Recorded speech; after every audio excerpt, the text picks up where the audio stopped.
जर एखाद्या ठिकाणावरून तुम्हाला आमंत्रण आलेलं नसेल तर त्या ठिकाणी जाणं टाळा.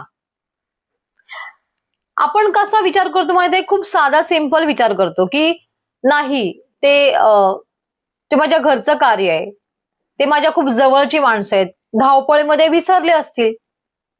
खरंच खरंच धावपळीमध्ये विसरले असतील का?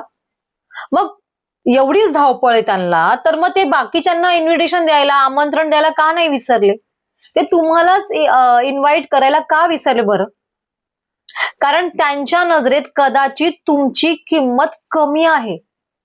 आणि असू दे, काही फरक पडत नाही. दुसऱ्यांच्या नजरेमध्ये आपली किंमत कमी असेल ना, तर खरंच काही फरक पडत नाही. पण आपल्या नजरेत आपली किंमत काय आहे, हे कळणं गरजेचं आहे.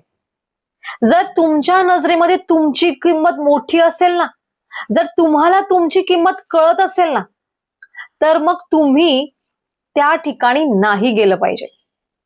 म्हणजे आपणच स्वतःहून त्या अशा ठिकाणी जायचं जिथे आपल्याला इन्व्हाइट केलेलंच नाहीये.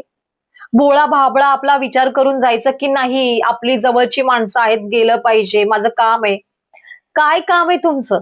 तुमचं काम आहे तुमचा सेल्फ रिस्पेक्ट पहिला जपणं.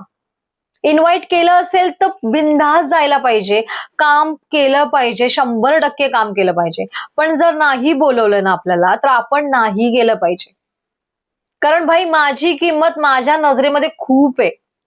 मीच माझा आदर नाही केला तर जग नाही करणार आहे. एक उदाहरण देते मी तुम्हाला. नवरा बायको असतात. नवऱ्याला जर एखाद्या ठिकाणी नाही बोलवलं तर त्या ठिकाणी बायको सुद्धा नाही जात. ती काय बोलते, माझ्या नवऱ्याचा ज्या ठिकाणी मान नाही ना, त्या ठिकाणी मी जाणार नाही, मी जाऊ शकत नाही. मग जर ती असं करू शकते, तर मला सांगा, हा प्रसंग आपल्यासोबत घडत असेल तर आपण आपला मान किती राखला पाहिजे? जर कोणी आपल्यासाठी बोलणारं नसेल तर आपण आपल्यासाठी बोललंच पाहिजे.